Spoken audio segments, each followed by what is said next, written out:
गुजरात दंग्यांचेर ज्या लोकांनी नरेंद्र मोदीचेर आरोप केल्यात तांणी कोशयांत आसल्यार प्रधानमंत्र्याची माफी मागूंक जाय अशें गृहमंत्री अमित शाह हांणी सांगलां। नरेंद्र मोदी हांकां गुजरात दंग्याच्या केशींत सर्वोच्च न्यायालयाच्या खंडपीठान गुन्यांवांतल्यान निर्दोश सुटका केल्या। कांय राजकीय पक्ष, मिडिया आनी बिगर सरकारी संघटनेच्या अपप्रचाराक लागून गुजरात दंग्यांचो फटीचो मोनोरो व्हड जाल्लो असो आरोपूय अमित शाहान केलो। डीजी की भी पूछताछ हुई थी, किसी ने धरना प्रदर्शन नहीं करा था। देश भर से कार्यकर्ता आकर मोदी जी के समर्थन में सॉलिडारिटी के लिए खड़े नहीं हुए थे।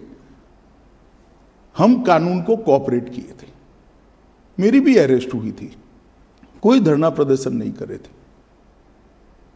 और जब सत्य इतनी लंबी लड़ाई के बाद बाहर आता है विजयी होकर, तो सोने से भी ज्यादा उसकी चमक होती है। और मुझे बहुत अच्छा लग रहा है कि आज जिन लोगों ने भी मोदी जी पर आरोप लगाए थे, अगर उनकी अंतरात्मा है तो उन्होंने मोदी जी की और भारतीय जनता पार्टी की क्षमा मांगनी चाहिए। आरोप क्या था?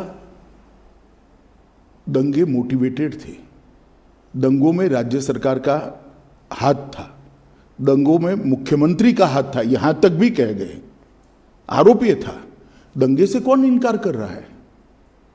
देश में दंगे कई जगह पे हुए हैं। भारतीय जनता पार्टी की विरोधी राजनीतिक पार्टियां, कुछ आइडियोलॉजी के लिए राजनीति में आए हुए पत्रकार और कुछ एनजीओ ने मिलकर, ये त्रिकूट ने मिलकर ये आरोपों को इतना प्रचारित किया